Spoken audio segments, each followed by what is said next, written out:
네, 여러분 반갑습니다. 방구석의 히키남이에요. 오랜만에 돌아왔습니다. 사실 그저께 제가 촬영을 했었거든요, 셜록 홈즈. 하지만 그때 기관지 상태가 안 좋은지 소리가 영탁하길래 편집하다가 그냥 접고 다시 촬영합니다. 일종의 장인 정신이랄까요? 요즘은 제가 이런저런 일이 많았습니다. 최근에는 제가 영화 오디션을 보고 왔어요. 영화가 만들어져도 이게 독립영화라 아마 일반인들이 볼 기회가 잘 없을 텐데요. 아무튼 그동안 갈고 닦은 실력을 선보일 기회였습니다. 신기하게도 오디션장에 가도 떨리지가 않더라고요. 오디션에서 지정 연기 대본이랑 자유 연기 이렇게 두 가지를 오디션 봤는데 더도 말고 덜도 말고 있는 그대로를 보여줬습니다. 그랬더니 다행히도 빠른 시간 안에 캐스팅 결과가 나와서 제가 주인공이 됐다는 소식을 들을 수 있었습니다. 누구한테 선택되어 본 게 오랜만이라서 좀 실감이 나질 않더라고요. 아무쪼록 열심히 준비해서 멋진 결과 만들겠습니다. 네, 오늘은 책 읽으러 왔습니다. 오늘 읽어드릴 에피소드는 셜록 홈즈 곱추 사나이. 제가 정말 예전에 읽어드린 라이게이트의 지주, 바로 그 다음 이야기고요. 라이게이트의 지주는 제가 위에 링크를 남겨놓을 테니까 먼저 듣고 오시면 좋을 것 같습니다. 듣고 마음에 드셨다면 구독과 좋아요 버튼, 하고 싶으신 말씀은 댓글로 부탁드릴게요. 그럼 시작하겠습니다. 곱추 사나이. 결혼한 지 몇 달이 지난 어느 여름날 밤, 나는 우리 집 벽난로 옆에 앉아 그날의 마지막 파이프 담배를 피우면서 소설을 읽다가 꾸벅꾸벅 졸고 있었다. 하루 종일 바쁘게 일한 탓으로 몹시 지쳐 있었던 것이다.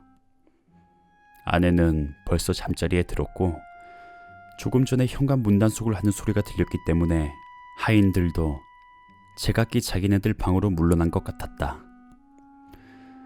내가 일어나서 파이프 담배에 재를 털고 있으려니까 느닷없이 현관 벨이 울었다. 나는 벽시계를 쳐다보았다. 12시 15분 전. 이렇게 늦은 시간에 손님이 올 리는 없다.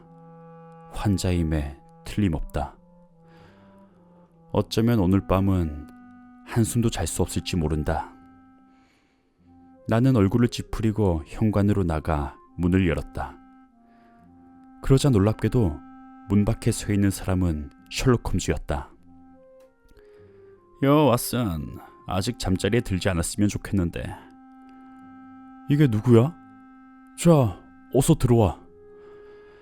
놀란 것도 무리는 아니지. 환자가 아니라서 한시름 났겠군. 자넨 독신 때와 같이 아케디아 담배를 아직 애용하고 있구만. 손수건을 소매자락에 찔러놓는 버릇을 고치지 않는 한 군대 경험이 없다고 시침일 때도 아무도 믿지 않을 거야. 오늘 밤 묵고 가도 괜찮겠지. 좋고 말고. 독신자가 쓸만한 방이 하나 있단 얘길 테고 현재는 신사 손님이 없는 것 같구만. 모자 거리를 보면 알 수 있어. 묵는다는 것은 대환영이야. 고마워. 그럼 비어있는 모자 거리에 신세를 지도록 하겠어. 아니, 근간에 일꾼들이 집에 왔었구만. 딱하게도 말이야. 설마 배수관이 고장난 건 아니겠지? 틀렸어. 가스관이야. 그랬군. 바닥 시트에 불빛이 비치는 곳에 구두창을 박은 자국이 둘 남아있구만. 저녁은 워털루에서 먹었어. 하지만 담배라면 기꺼이 피우겠네. 내가 담배통을 건네주자 그는 맞은편 의자에 앉아 얼마 동안 말없이 담배만을 피우고 있었다. 중요한 볼일이 없으면 그가 이런 시간에 찾아오지 않는다는 것을 난 잘 알고 있었기 때문에 상대방이 말문을 열 때까지 끈기 있게 기다리고 있었다. 환자가 많은 모양이지. 그는 나에게 날카로운 시선을 돌렸다. 굉장한 하루였어. 몹시 바보스런 질문인진 몰라도 어디서 그런 추리를 하게 됐어? 도무지 걷잡을 수가 없잖아. 홈즈는 장난스럽게 웃었다. 난 자네 습관을 잘 알고 있다는 강점이 있지. 왓슨 군, 자넨 왕징거리가 짧을 땐 걸어가지만 이곳저곳 돌아다니지 않을 수 없을 땐 이륜 합승마차를 이용하고 있어. 얼핏 보기에 그 장화는 신은 흔적이 있지만 전혀 더럽혀져 있지 않잖아. 그건 바로 자네가 합승마차를 탈 정도로 최근에 바빴다는 증거란 말이세. 정말 훌륭한데? 나는 큰 소리로 말했다. 간단한 일이지. 무엇이든 줄거리를 세워서 생각하는 사람은 이런 식으로 남의 눈에 멋지게 보이는 효과를 올릴 수가 있지. 추리의 기본이 되고 있는 한낱 작은 사실을 그 사람이 예사롭게 보아넘기기 때문이야. 자네가 쓴 작품이 주는 효과에 대해서도 똑같은 말을 할 수 있겠지. 자넨 사건의 몇 가지 요점을 소나기에 쥔 채 독자에게 털어놓으려 하지 않잖아. 그렇기 때문에 사람들을 깜짝 놀라게 하는 싸구려 효과를 올리고 있단 말이야. 그런데 지금의 내가 그러한 독자와 같은 처지에 놓여 있어. 머리를 몹시 혼동시키는 사건이 일어나 상당한 단서를 잡고 있지만 생각을 정리하는 데는 아직 한두 가지 부족한 게 있단 말이야. 하지만 그것을 손에 놓고 말겠어, 왓슨. 꼭 손에 놓고 말겠단 말이야. 그의 눈은 빛났고 그을린 두 볼이 희미하게 상기되는 것이었다. 한순간 날카롭고 열정적인 성격을 은폐하고 있던 베일이 벗겨졌지만 그것은 정녕 한순간의 일에 불과했다. 내가 한 번 더 잘 살펴보려고 했을 때는 인디언과 비슷한 무표정한 얼굴로 되돌아가 있었다. 그가 인간이 아니고 기계라고 생각하기 쉬운 것은 저 표정 탓이다. 그는 말을 계속했다. 매우 흥미로운 특징이 있는 사건이 돼서 말이야. 두드러지게 흥미로운 특징이 있다 해도 좋아. 난 벌써 수사에 착수하고 있으며 조사를 함께 해준다면 나로선 더할 수 없는 도움이 될 텐데.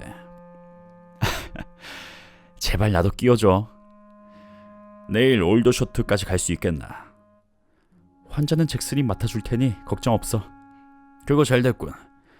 워털루 밤 11시 10분 기차를 타려고 하는데 자네가 그다지 피곤하지 않다면 실제로 일어났던 일과 앞으로 할 일을 이야기해 줄까? 자네가 오기 전에 잠시 졸았어. 이젠 잠이 달아났어. 사건의 요긴한 점은 생략하지 않도록 하겠지만 되도록 간단하게 얘기하도록 하지. 자네도 신문으로 이 사건을 읽었는지도 모르고 말이야. 지금 조사하고 있는 건 올더쇼트에 주둔하고 있는 로열 마로지 연대 버클리 대령이 살해된 것 같다고 여겨지는 사건일세. 그런 얘긴 금시초문이야. 아직 그곳 사람들의 화제로 오르고 있을 뿐 널리 세상에 알려지지 않았기 때문이야. 불과 이틀 전에 일어난 사건이야. 경위는 이래. 로열 마로지 연대란 자네도 알고 있듯이 영국 육군 가운데서 가장 유명한 아일랜드인 연대란 말이세. 크리미아 전쟁과 인도 대폭동 때도 크게 활약했었고 그 후에도 많은 기회의 이름을 떨치고 있었지. 월요일 밤까지 연대를 지휘하고 있던 인물은 제임스 버클리라고 하는 인물이었어.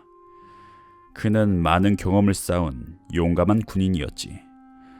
처음엔 평범한 병사였지만 인도 대폭동 때 수운을 세워 장교로 임명되었고 마침내는 옛날 자기가 보병총을 메고 있던 연대의 지휘관으로까지 출세한 사람이야. 버클리 대령이 결혼한 것은 상사 계급을 달고 있을 때였어.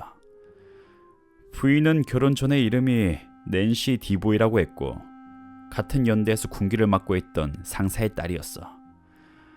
어느 쪽 할 것 없이 그다지 출신 성분이 좋진 않았고 다른 사람들과의 교제 면에서 난처한 점도 있었어. 그렇지만 그들은 곧 주위 사람들과 친숙해졌던 것 같아. 아내는 연대의 부인들로부터 그리고 남편은 장교들 사이에서 인기를 모으게 된 것 같아. 한 가지 더 덧붙인다면 버클리 부인은 대단한 미인이었고 결혼하고 30년이 지난 지금도 사람들의 눈을 끌게 하는 미모의 소유자란 말이세. 버클리 대령의 가정생활은 마치 잔잔한 호수와 같이 행복했어. 내게 이 이야기를 해준 머피 소령에 의하면 싸움을 했단 얘기를 한 번도 들은 적이 없다고 하지 않겠어.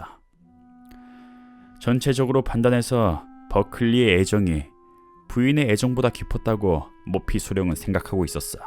그는 부인과 하루도 떨어져 있지 못할 정도로 불안해하는 모양이란 이야기였어.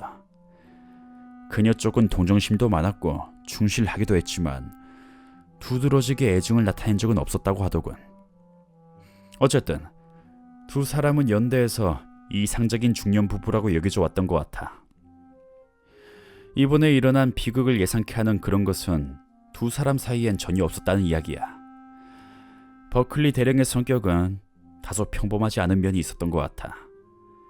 여느 때는 발랄하고 쾌활한 늙은 군인인데도 그럴 마음을 먹게 되면 매우 난폭해지고 집념이 강한 면을 얼핏 보인 적이 있단 얘기였어. 단 이러한 면은 결코 자신의 아내에겐 보이지 않았다는 거야. 다시금 머피 소령뿐만 아니라 내가 만나본 5사람의 장교 가운데 3사람까지 머리를 갸우뚱거린 것은 그가 가끔 참으로 이상하게도 벙어리가 돼버린다는 이야기야. 머피 소령의 말을 빌면 모두가 농담을 주고받으면서 즐겁게 식사를 하고 있는 도중에 눈에 보이지 않는 손이 그의 입을 틀어막은 듯 그로부터 웃음을 빼앗아 버린 것이 아닐까 할 정도로 입을 다문 적이 몇 번인가 있었다는 거야. 그런 식으로 일단 기분을 잡치게 되면 그는 며칠 동안이나 매우 우울한 상태에 빠져들곤 했었대. 버클리 대령의 성격 가운데 장교들 눈에 띈 이상한 점은 이 밖에도 어떤 종류의 미신적인 면이 있단 얘기였어. 그는 특히 어두워진 후에는 혼자 있는 것을 매우 싫어했단 거야. 어느 면으로 보나 사나이다운 성격인 사람에게 이렇게 어린애와 같은 면모를 엿볼 수 있다는 건 아무튼 소문거리도 될 수 있고 이상하게 여겨지기도 하는 셈이지. 로열 마루지 연대 제1대대는 몇 년 전부터 올더셔트에 주둔하고 있었어. 결혼을 한 장교들은 영해에서 거주하게 되어 있었어. 버클리 대령에 살게 된 집은 북쪽 병영에서 반마일가량 떨어진 거리에 라싱이라고 하는 이름의 저택이었어. 집은 정원으로 둘러싸여 있었는데 서쪽 부분은 도로와의 사이가 불과 30야드가량밖에 떨어져 있지 않다는 거야. 하인은 마부가 1사람, 가정부가 2사람이었어. 라싱의 주민들은 그들과 주인, 여주인뿐인 셈이지. 버클리 부부에겐 자식이 없었고 장기간 묵고 가는 손님도 거의 없었다는 거야. 한데 월요일 밤 9시에서 10시 사이에 라싱에서 일어난 사건을 얘기하도록 하지. 버클리 부인은 가톨릭 신자답게 교회와 관계 있는 단체에서 필요 없게 된 의류를 가난한 사람들에게 나누어 주는 것을 목적으로 하고 있는 세인트 조지 협회 설립을 위한 활동에 몰두하고 있었다는 거야. 그날 밤은 8시부터 협회에서 회합이 있었기 때문에 버클리 부인은 거기에 출석하기 위해 서둘러 저녁 식사를 마쳤다는 거였어. 집을 나갈 때 흔히 할 수 있는 말, 그런 것들을 남편과 주고받았는데 곧 돌아온다는 약속이었고 마부는 증언하고 있어. 그녀는 그로부터 이웃에 있는 미스 모리슨이라고 하는 젊은 부인을 불러서 함께 회합에 나갔다는 거야. 회합은 40분가량 계속되었고 버클리 부인은 돌아오는 길에 미스 모리슨을 집까지 바래다 준 다음 9시 15분경에 집에 도착했다는 거야. 라싱에는 낮 동안에 거실로 사용되고 있는 방이 있지. 그 방은 도로와 면에 있고 커다란 유리로 출입문을 통해 정원 잔디밭으로 나올 수가 있었어. 잔디밭 넓이는 약 30야드쯤 되며 도로와의 경계는 위에 쇠막대를 가로된 낮은 담장이 있을 뿐이었어. 집으로 돌아온 버클리 부인은 이 방으로 들어갔어. 밤에는 좀처럼 사용하지 않은 방이기 때문에 블라인드는 내려져 있지 않았지만 버클리 부인은 자기 손으로 램프에 불을 켜고 벨을 울려 가정부인 제인 스튜어트를 불러서 차를 가져오게 분부를 내렸다는 거야. 이건 부인의 습관에 없는 행동이었어. 대령은 식당에 앉아 있다가 부인이 돌아온 기척을 듣고 거실로 향했다는 거야. 현관호를 가로질러 그 방으로 들어가는 것을 마부가 봤다는 거지. 대령이 살아있는 것을 본 건 그것이 마지막이었어. 10분 후 가정부가 차를 날라갔지. 그런데 문 가까이 가자 주인 부부가 심하게 다투고 있는 소리가 새어나오고 있었기 때문에 깜짝 놀라게 되었지. 노크를 해도 응답이 없었고 손잡이를 돌려보아도 안에 자물쇠가 걸려있어 끄떡도 하지 않았다는 거야. 그래서 가정부는 급히 주방에 일하는 하녀에게 알리러 갔고 두 여자는 마부까지 합세해서 아직 계속되고 있는 말싸움을 문 밖에 서서 듣게 됐다는 거야. 세 사람이 다 들을 수 있었던 건 버클리 부인의 목소리뿐이었다고 주저없이 단언하고 있어. 버클리 쪽은 목소리가 낮았고 가끔 몇 마디씩 하는 정도였기 때문에 무슨 말을 하고 있는지 전혀 알 수 없었다는 거야. 반대로 부인 쪽은 목소리가 높았고 말투가 몹시 사나웠기 때문에 말을 똑똑히 들을 수 있었다는 거였어. 비겁자 하고 그녀는 몇 번이나 소리쳤다는 거였어. 지금에 와서 어떻게 하시겠단 거예요? 제 인생을 돌려주세요. 이젠 당신과 같은 공기를 숨쉬는 것조차 싫어졌어요. 비겁자, 비겁자. 이런 대화의 토막이 들려오는 가운데 갑자기 남자의 겁에 질린 외침과 물건이 부딪히는 굉장한 소리와 여자의 비명소리가 들렸다는 거야. 어떤 비극적인 일이 일어난 것이라 여기게 된 마부는 필사적으로 문을 열려고 했지만 그러는 사이에도 방 안에선 계속해서 비명소리가 들려왔다는 거야. 하지만 아무리 몸으로 문을 부딪혀도 문은 끄떡도 하지 않았다는 거야. 가정부 두 사람은 두려워서 당황해할 뿐 전혀 도움이 되지 않았지. 마부가 얼핏 머리에 떠오르는 것이 있어 현관을 통해 밖으로 뛰쳐나가 커다란 미닫이 창가의 잔디밭으로 돌아나갔어. 여름철이었기 때문에 창문 한쪽이 열려 있었고 방으로 들어가긴 쉬웠던 것이야. 조금 전까지 비명을 지르고 있던 부인은 소파 위에서 정신을 잃고 있었고 불운한 군인은 두 다리를 안락의자의 팔걸이에 걸치고 머리를 난로 격자에 가까운 바닥에 두고 자신이 흘린 피 속에서 완전히 숨져 있었다는구만. 주인을 이제 어찌할 수 없었기 때문에 마부는 먼저 방문을 열려고 했지. 그런데 여기서 뜻하지 않게 까닭을 알 수 없는 난처한 일과 맞부딪히게 되었어. 열쇠가 문 안쪽에 꽂혀있지 않을 뿐더러 온 방 안을 찾아도 보이지 않는 거였어. 그는 할 수 없이 다시 창문으로 나와 경찰관과 의사를 불러왔던 거야. 당연한 결과이긴 하지만 가장 혐의가 많은 부인은 정신을 잃은 채 침실로 운반되었지. 대령의 시체는 소파로 옮겨졌고 비극의 현장은 정밀하게 조사되었어. 이 군인에게 고통을 준 것은 후두부에 남아있는 길이 2인치가량의 심한 상처였어. 둔기로 힘껏 내려쳤을 때 생기는 그런 상처였어. 더욱이 어떤 흉기였는가는 곧 판명되었지. 시체 곁에 조각한 딱딱한 나무에 짐승 뼈다귀로 손잡이를 단 곤봉이 떨어져 있었던 거야. 대령은 전쟁을 하러 간 나라들로부터 가지고 돌아온 무기를 집에 진열해 두었기 때문에 이 곤봉도 그러한 전리품 중 하나일 거라고 경찰은 추측하고 있었어. 하인들은 한 번도 본 적이 없었다고 주장했지만 집에는 진귀한 물건이 많았기 때문에 눈여겨보지 못했다는 이론은 조금도 이상하지가 않았지. 경찰이 수사한 바로는 방 안에서 달리 중요하다고 여겨지는 것은 발견되지 않았어. 그리고 버클리 부인이나 피해자의 몸에서도 또 방 안 어디에서도 열쇠가 발견되지 않았다고 하는 도저히 설명할 수 없는 사실만이 남게 되었지. 끝내 올더셔트의 열쇠 장인을 불러와서 방문을 열게 했던 거야. 나는 화요일 아침 머피 소령의 부탁을 받고 올더셔트에 가서 경찰의 수사를 돕게 되었는데 그때의 모습은 지금까지 말한 상태였어. 왓슨, 지금까지 이야기한 것만으로도 충분히 흥미로운 사건이라 생각되었겠지.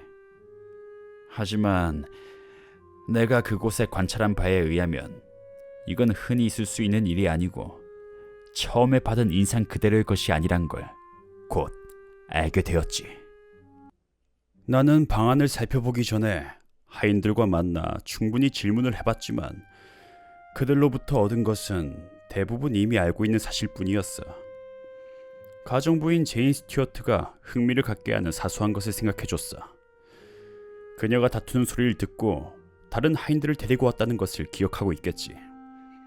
처음에 혼자서 들을 땐 주인 부부의 목소리가 매우 낮았기 때문에 무슨 말을 주고받는지 몰라서 그 말투로 미루어 다투고 있는 걸로 알았다는 거야. 하지만 내가 되풀이해서 질문을 하는 동안 그녀는 버클리 부인이 2번가량 입박해낸 데이봇이라고 하는 이름을 연상해냈어. 이것은 갑작스러운 입씨름의 원인을 규명하기 위해 아주 중요한 실마리인 거야.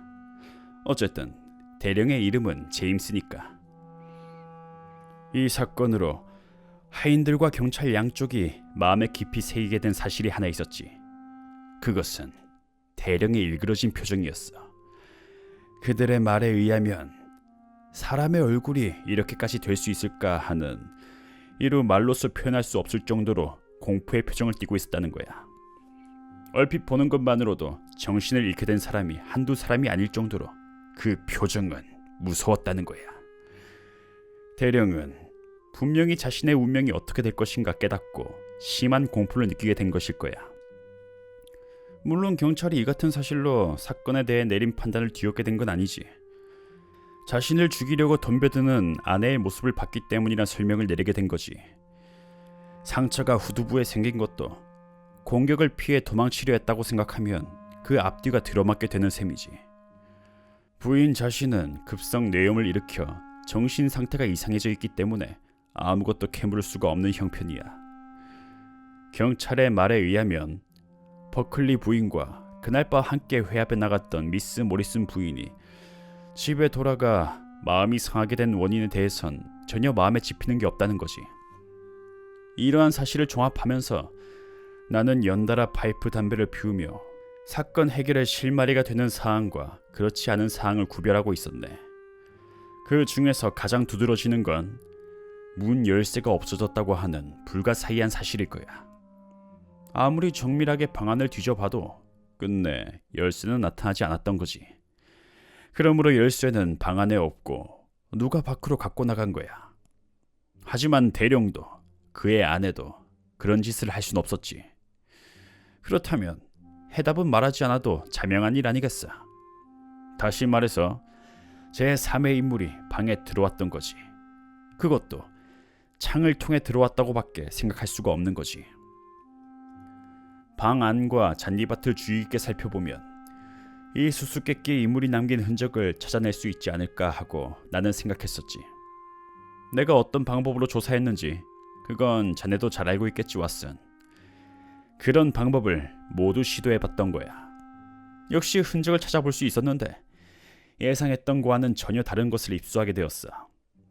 방 안에는 남자 한 사람이 더 있었던 거야. 도로로 잔디밭을 거쳐 들어왔던 거지. 매우 또렷한 발자국을 5이나 발견했어. 도로 위에 그가 낮은 담장을 넘은 장소에 하나, 잔디밭에 둘, 열려있던 창문 옆에 더럽혀진 널빤지 위에 희미하게 남아있던 것이 둘. 아마 잔디 위를 달린 듯이 발끝 부분이 뒤꿈치보다 깊게 자국이 나 있었어. 하지만 내가 놀란 건 이 사나이에 대한 것이 아니야. 그가 데리고 온 동행이었어. 동행이라니? 홈즈는 호주머니에서 커다란 화장지를 꺼내 무릎 위에 조심스럽게 펴놓는 것이었다. 이게 뭔지 아나? 그가 물었다. 종이에 베껴져 있던 것은 어떤 작은 동물의 발자국이었다. 5개의 육지 자국이 선명한 긴 발톱이 있는 디저트용 스푼만한 것이었다. 개인가? 나는 말했다. 커튼을 기어오를 수 있는 개를 본 적이 있나? 이 짐승이 그런 행동을 한 흔적이 분명히 남아있단 말이야. 그럼 원숭이란 말인가? 원숭이 발자국이라 할 순 없지. 그럼 도대체 뭐란 말이야? 개도 고양이도 그리고 원숭이도 아니며 우리가 알 수 있는 동물은 어느 하나도 들어맞지 않아. 나는 길이를 잰다는 방법으로 이 짐승의 모습을 상상해봤지. 여기 있는 건 이놈이 서 있을 때 내 발자국이야. 이봐, 앞발에서 뒷발까지가 15인치나 되지 않나. 거기에다가 목과 머리의 길이를 보태면 몸 전체가 2피트나 되는 거야. 꼬리가 있다면 더 길지도 모르지. 그런데 이쪽을 좀 봐. 짐승이 움직이고 있을 때의 발자국이기 때문에 발걸음 넓이를 알 수 있지. 어느 경우에도 보폭은 3인치밖에 되지 않아. 다시 말해서 몸통이 길고 다리가 몹시 짧은 동물이라 할 수 있지. 무장한 녀석으로 털을 하나도 흘려놓지 않았어. 하지만 전체적인 모습은 내가 상상한 대로일 테고 커튼을 기어오를 수 있고 육식성 동물이라고 하는 것까진 알 수 있어. 어떻게 그런 건 알 수 있지? 커튼을 기어 올라갔기 때문이야. 창문에 카나리아의 조롱을 매달아 놓았기 때문에 놈은 그 새를 노린 것 같아. 그럼 도대체 어떤 짐승이란 말인가? 그 이름을 알 수 있다면야 사건 해결을 향해 한 걸음 다가가게 될 텐데. 여러 가지 점으로 미루어 봐서 족제비나 너구리 따위일 거야. 그렇지만 그런 것 가운데 이렇게 큰 건 아직 본 적이 없지만 말이야. 그러나 범죄와 무슨 관계가 있단 말인가? 그건 역시 아직 애매하단 말이야. 하지만 상당히 많은 걸 알게 됐잖아. 먼저 어떤 사나이가 도로에서 버클리 부부가 싸우고 있는 걸 봤다는 것. 블라인드가 올려진 채로 있었고 방에 불이 환히 켜져 있었으니 말이야.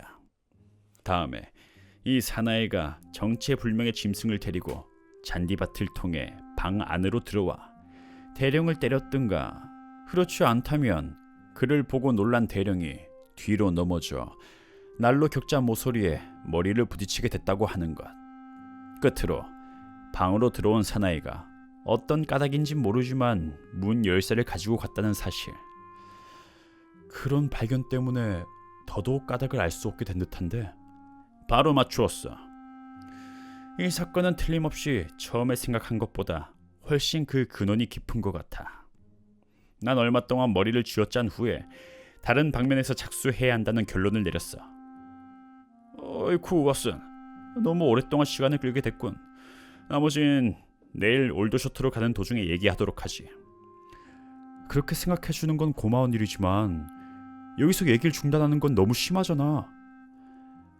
버클리 부인이 7시 반에 집을 나섰을 땐 남편과의 사이에 아무 탈이 없었다는 것은 확실해. 아까도 말했듯이 두드러지게 애정을 나타내는 사람은 없었지만 대령과 사이좋게 담소하고 있는 것을 마부가 들었으니 말이야. 그런데 이것도 분명한 이야기지만 집으로 돌아온 그녀는 곧바로 남편과 마주대할 수 없는 방으로 가서 흥분 상태에 있는 여인들이 흔히 하듯이 차를 날라오도록 했고, 끝내는 남편이 들어오자 심한 말투로 그를 몰아세웠던 거야. 즉 7시 반에서 9시까지 남편에 대한 감정이 완전히 바뀌어 그런 일이 일어났던 셈이야. 그 1시간 반 동안 미스 모리슨이 계속 그녀와 함께 있었지. 그래서 미스 모리슨은 경찰에 그렇게 말하고 있지만 실제로 무언가 알고 있음에 틀림없다고 나는 보았던 거야. 처음에 이 젊은 부인이 대령과 어떤 교제가 있어서 그걸 부인에게 고백한 것이 아닌가 하고 여겼지. 그렇다고 한다면 부인이 화를 내고 돌아온 것도 미스 모리슨이 전혀 그 연유를 알 수 없다고 증언한 설명이 될 수 있지. 하인들이 엿들은 입씨름의 내용도 거의 이 설과 맞는 것 같아. 그러나 줄거리가 맞지 않는 것은 데이빗이 어쩌고 저쩌고 했다는 부인의 말과 모두가 인정하고 있는 대령의 아내에 대한 애정, 그리고 말할 나위도 없이 비참한 결과를 야기시킨 또 한 사람의 사나이의 등장이야. 아무튼 이 수수께끼의 인물에 대해서는 그때까지의 경위와 관계가 없다고 단정할 수도 없지. 진행시켜야 할 방향을 결정하기란 어려웠지만 대령과 미스 모리슨 사이에 어떤 교제가 있었다고 하는 설은 버리기로 했어. 하지만 버클리 부인이 남편을 미워하게 된 원인에 대해선 이 젊은 부인이 실마리를 쥐고 있다고 하는 확신은 한층 더 강해졌지. 당연한 일로서 나는 미스 모리슨의 집을 방문했던 거야. 그리고는 그녀가 무언가를 알고 있다고 여기게 된 연유를 설명했지. 그리고 그 같은 사실이 분명해지지 않는 한 친구인 버클리 부인은 남편 살인죄로 재판에 회부될 것이라고도 말해줬어. 미스 모리슨은 체구가 몹시 작은 사람으로서 내성적인 눈매와 금발의 여인이었는데 사물을 잘 이해할 수 있는 상식을 갖춘 것 같았어. 내 말을 듣고 나자 잠시 말없이 생각에 잠겨 있다가 결단성이 있게 전혀 뜻밖의 말을 하기 시작했어. 자네를 위해 요긴한 대목은 간추려서 얘기하도록 하지. 그 일에 대해선 절대로 다른 사람들에게 말하지 않겠다고 친구와 약속을 했습니다. 약속은 약속입니다. 하고 그녀는 말했어.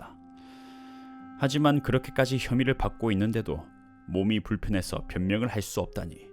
그리고 제 자신이 진정으로 도움이 된다면 약속을 깨뜨리는 거라 하더라도 반드시 용서해 주겠죠. 월요일 밤에 있었던 일을 모두 얘기해 드리죠.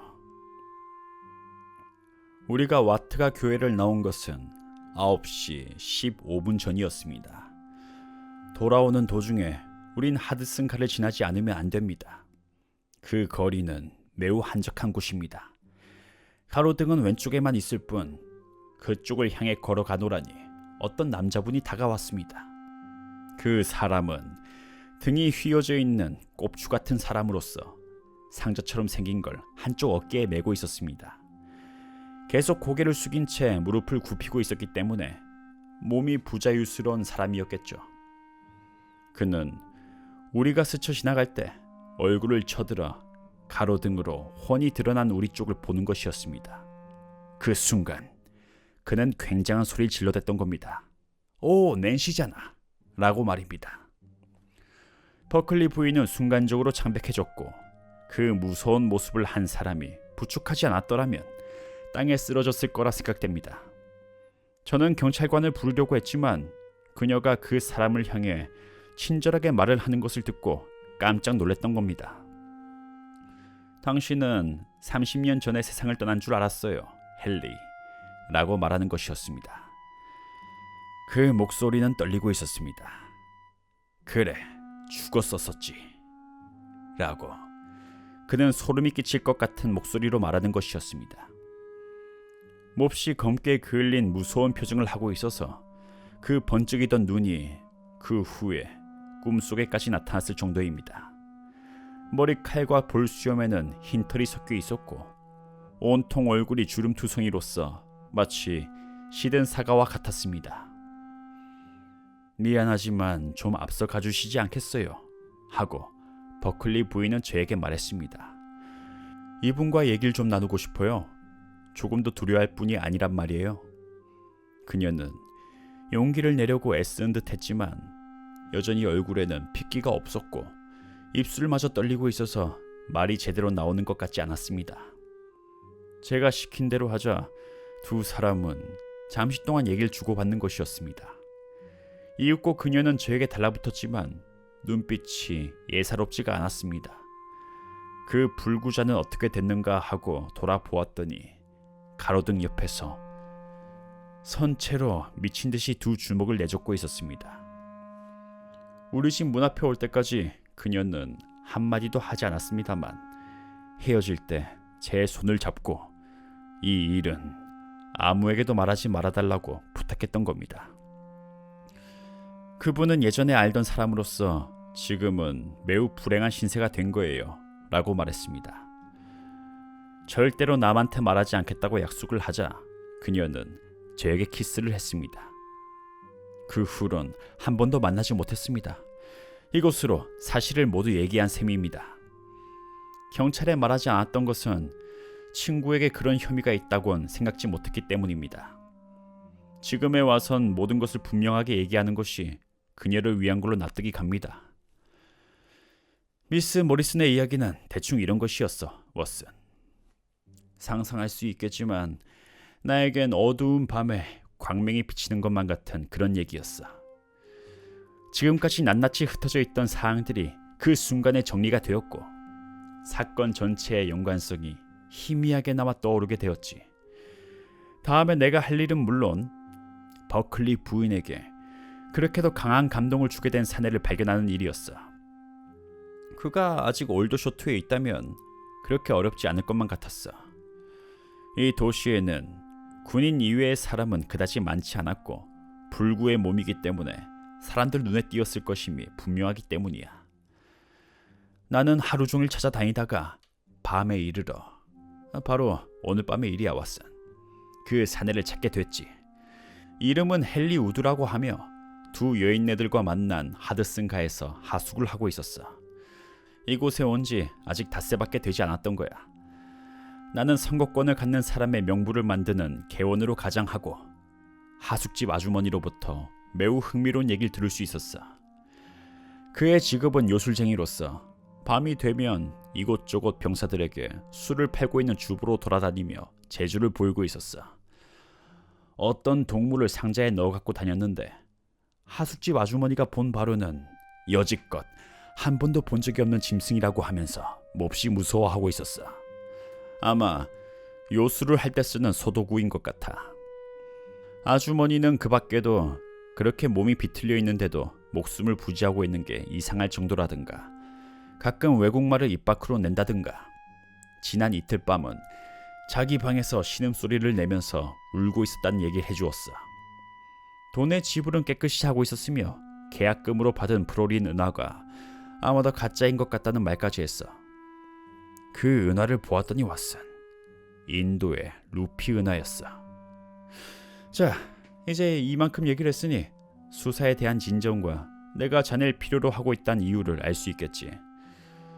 이 사내는 부인과 헤어진 후 거리를 두고서 그 뒤를 밟았으며 창 너머로 버클리 부부가 싸움하는 것을 보고 방 안으로 뛰어든 것이 분명해.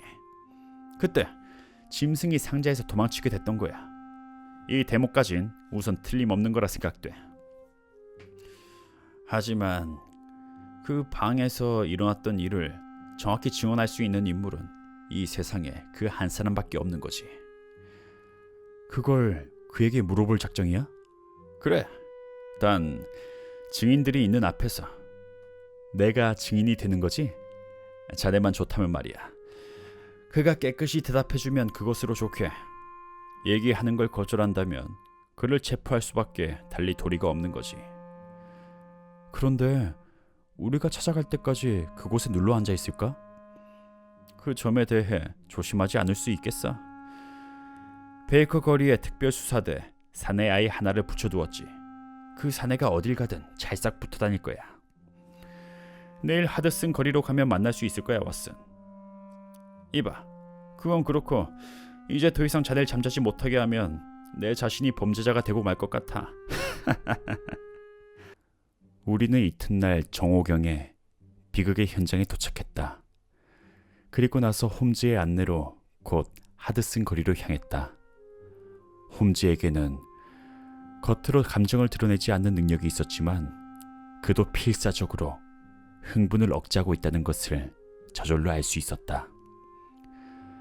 반은 모험 같고 반은 지적인 즐거움 때문에 가슴이 뛰는 것을 느낄 수 있었다. 이 거리야. 그는 그렇게 말하고 나서 평범한 벽돌로 쌓아 올린 2층 건물들이 나란히 서 있는 짧은 통로로 들어갔다. 아, 심슨이 보고하러 오고 있어. 홈즈 선생님, 저곳에 있습니다. 잘했어, 심슨. 홈즈는 소년의 머리를 가볍게 쓰다듬었다. 자, 가지 왓슨. 바로 이 집이야. 그는 자기 명함에 중요한 용건 때문에 찾아오게 됐다는 메모를 적어 면담을 청했다. 우리는 거의 기다리지 않고 우리가 만나고자 하는 사나이와 만나게 되었다. 따뜻한 계절인데도 그는 불곁에 움츠리고 있었으며 좁은 방 안은 오븐처럼 뜨거웠다. 표현할 수 없을 정도로 심한 불구자였는데 이쪽으로 향한 얼굴은 검게 그을리고 수축해 있긴 했지만 옛날에는 꽤나 미남이었겠구나 하는 면모를 갖추고 있었다. 그는 간장이 나쁘다는 것을 나타내는 누렇게 뜬 눈으로 의심스러운 듯 우리를 보자 입도 떼지 않고 자리에서 일어나지도 않고 손짓으로 2개의 의자를 가리키며 앉기를 권했다. 전에 인도에 계셨다는 헨리 우드 씨죠. 홈즈는 공손한 말투로 말을 붙였다. 버클리 대령이 사망한 건으로 찾아왔습니다만. 내가 뭘 알고 있다는 겁니까? 바로 그 점을 분명히 하려는 겁니다. 알고 계시겠지만 이것이 해결되지 않으면 당신의 옛날 친구인 버클리 부인께서는 아마도 살인죄로 재판에 회부될 것입니다. 누구신지 모르겠습니다만. 그는 소리를 치는 것이었다. 그걸 어떻게 알고 계시는 거죠? 방금 하신 말씀이 사실이란 것을 맹세하실 수 있습니까? 예. 그녀는 제정신을 찾게 되면 즉각 체포될 것입니다. 무슨 말씀입니까? 당신들은 경찰이십니까? 아닙니다. 그렇다면 당신은 관계가 없는 일이지 않습니까? 사람은 누구든지 정의롭게 행동하지 않으면 안 되는 것이 아니겠어요. 그녀는 아무 죄도 없다는 걸 믿어주시길 바랍니다. 그렇다면 당신에게 죄가 있다는 말입니까? 아니, 그렇지도 않습니다. 그럼 제임스 버클리 대령을 살해한 건 누구란 말입니까? 하느님께서 그 사내의 목숨을 빼앗아 간 겁니다. 그러나 내가 마음속으로 되새기고 있듯이 이 손으로 그의 골통을 때려 부셨다고 하더라도 그 녀석은 당연히 받아야 할 보상을 받은 데 불과할 것입니다. 그 녀석이 자신의 죄의식 때문에 죽지 않았다면 나는 자진해서 그 녀석을 망하게 하는 역할을 떠맡았을 겁니다. 자초지종을 알고 싶다는 겁니까? 알겠습니다. 나는 무엇 하나 부끄러워할 짓이 없으니 말입니다. 사실은 이랬습니다. 저는 보시는 바와 같이 지금은 등이 낙타처럼 튀어나왔고 갈비뼈가 온통 비틀려지고 말았습니다만 헨리 우드 중사는 옛날에 제 117보병 연대에서 가장 잘생긴 남자였던 겁니다. 그 무렵에는 인도에 주둔하고 있었소. 병영이 있었던 도시 이름을 가령 바티라 해두기로 합시다. 며칠 전에 죽은 버클리는 나와 같은 연대의 상사로서 연대의 스타는 군기 상사의 딸 낸시 디보이였습니다. 두 남자가 그녀에게 연정을 품었고 그녀는 그 가운데 한 사람을 사랑했던 겁니다. 이렇게 불곁에 움츠리고 있는 비참한 내가 좀 더 사나이 다웠기 때문에 그녀로부터 사랑을 받았다고 한다면 당신네들은 틀림없이 웃으실 겁니다. 어쨌든 그녀의 마음에 든 것은 나였지만 그녀의 아버지는 버클리와 그녀를 결혼시킬 작정이었습니다.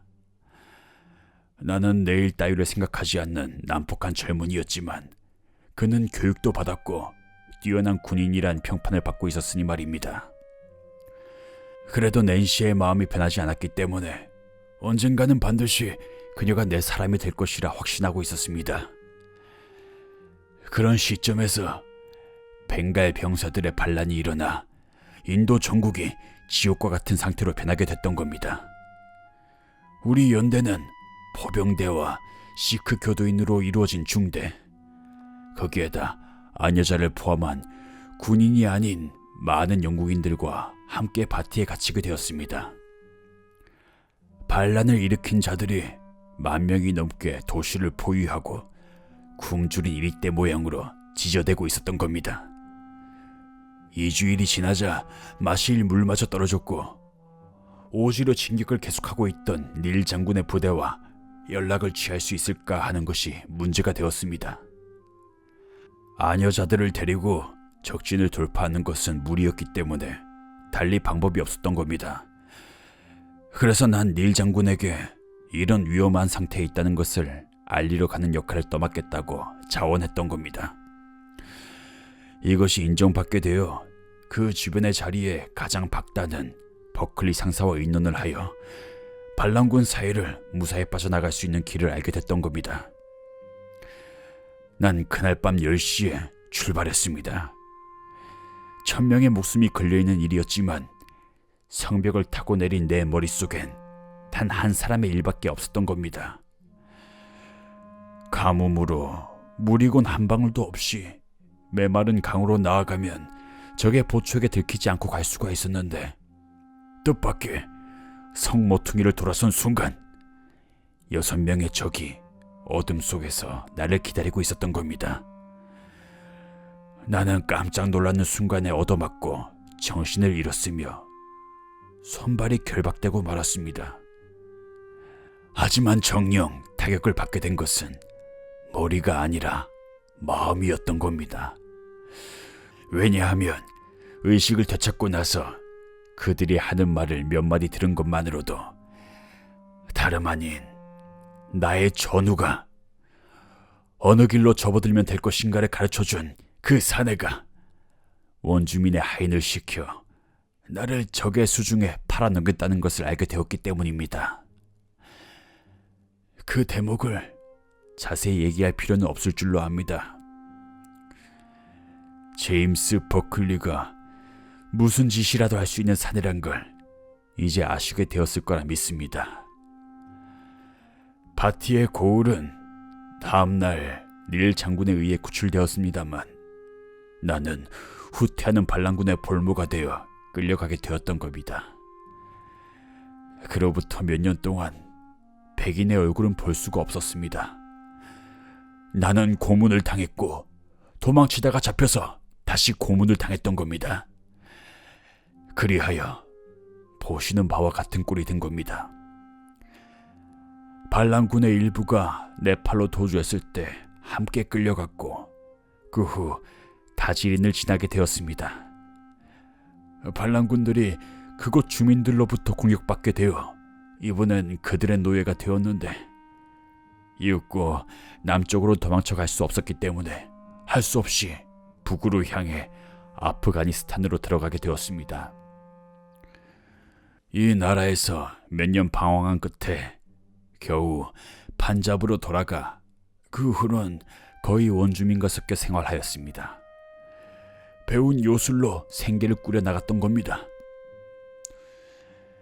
이렇게 심한 불구자가 됐는데 영국으로 돌아가 옛 동료들과 재회해봤자 무슨 소용이 있겠습니까? 복수하고 싶음은 간절했지만 도저히 돌아갈 마음이 되지 못했던 겁니다. 나로선 낸시나 옛 친구들에게 지팡이에 매달려 침팬지처럼 기어다니는 모습을 드러내기보단 헨리 우드는 곧은 등을 간직한 채 죽은 것으로 여기시기를 바랬던 겁니다. 누구나가 다 나를 죽은 것으로 믿고 있었고 언제까지나 그렇게 믿게 하고 싶었던 겁니다.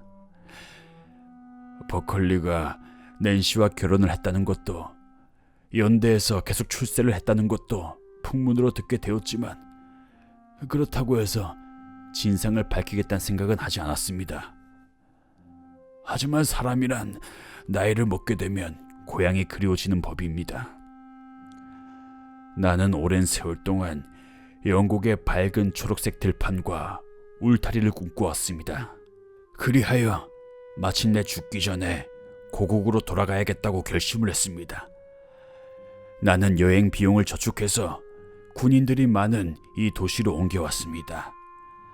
군인들이라면 그들의 마음을 익히 알고 있으며 즐겁게 할 수 있는 요령도 알고 있으므로 먹고 살 수 있을 정도로 벌 수 있다고 생각해서입니다.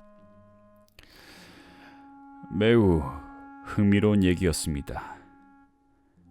셜록 홈즈는 말했다. 당신이 버클리 부인과 만나 서로 상대방을 알아봤다는 얘기는 벌써 들은 바가 있습니다. 당신은 아마도 그녀의 뒤를 따라가서 남편과 다투고 있는 것을 창문을 통해 보았을 겁니다. 그녀는 그때 남편이 당신에게 한 처사를 책망하고 있었음이 분명했을 겁니다. 당신은 억제할 수 없는 감정으로 말미암아 잔디밭을 통해 방 안으로 뛰어든 것입니다. 맞습니다. 그 녀석은 나를 처음 본 순간 지금까지 상상도 할 수 없는 놀란 표정을 짓더니 뒤로 벌렁 낮아빠지면서 머리를 난로 격자에 부딪히게 된 겁니다. 그러나 그 녀석은 쓰러지기 전에 이미 죽어 있었습니다. 그곳 벽난로 위에 걸려있던 성서 구절과 같은 얼굴로 그 얼굴에서 죽음을 읽을 수가 있었습니다. 내 모습 자체가 총알처럼 그 녀석의 죄 많은 마음을 꿰뚫게 되었던 겁니다. 그래요. 그 후엔 낸시가 기절을 했기 때문에 그 손에 쥐고 있던 열쇠를 집어 문을 열고 도움을 청하려고 했습니다.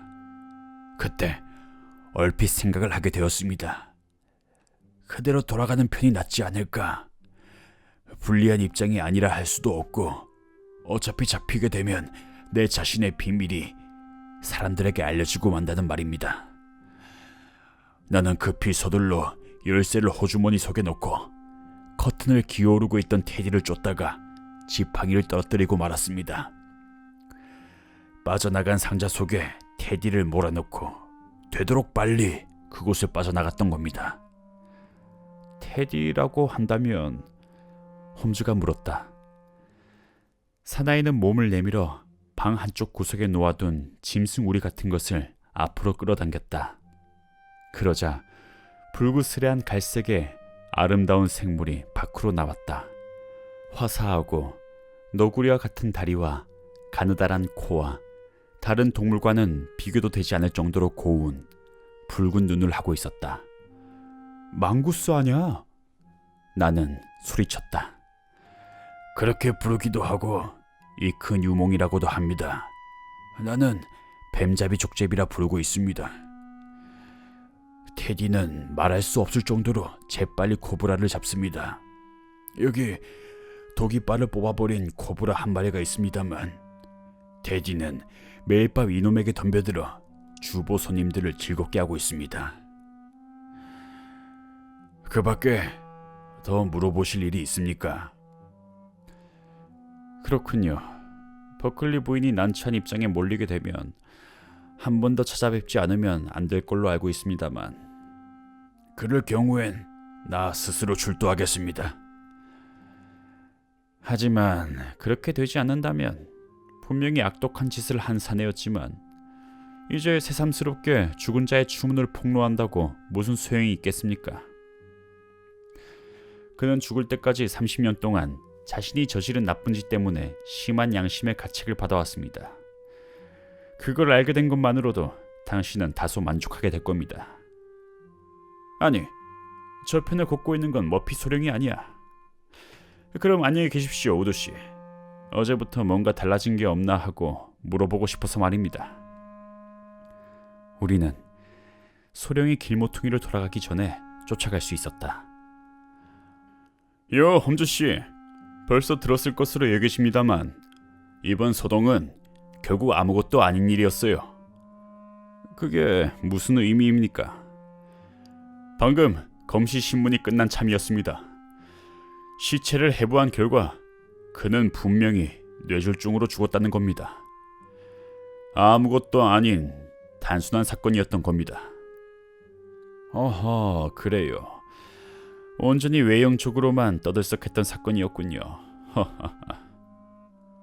홈즈는 미소를 지으며 말했다. 돌아가지 왓슨. 올더셔트엔 이제 우리가 할 일은 없을 것 같아.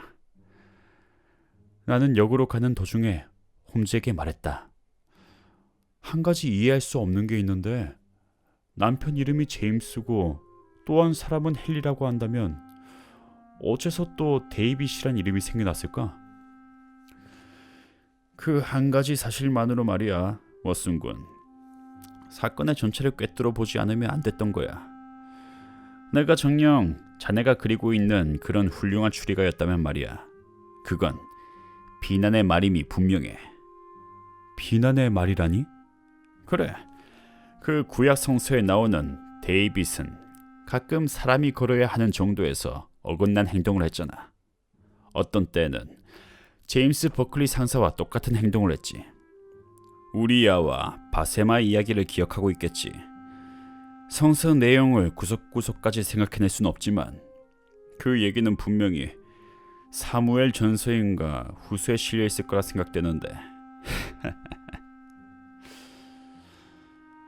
네, 여러분, 이렇게 해서 곱추 사나이 끝까지 읽었습니다. 전 개인적으로 이 사건의 경위가 곱추 사나이가 가지고 있는 이 동물이 그를 살해했던가 아니면 곱추 사나이가 어떤 트릭을 이용해서 죽였지 않을까 생각했었는데, 끝까지 읽고 보니까 너무 허무한 이유로 죽지 않았나 싶네요. 뭐 결과적으로는 해피엔딩이란 점에서 마음에 듭니다만 개인적으로 아쉬움이 남는 작품이었습니다. 저는 요 며칠 출장에다가 또 백신을 맞고 며칠 쉬었으니까 이제 업무가 잔뜩 쌓여 있는데 얼른 해치워야겠습니다. 그래도 최대한 빨리 돌아오게 노력할 테니까 그때까지 건강하고 행복하시길 바랍니다. 모두 들어줘서 고맙고요. 모두 좋은 밤 되시길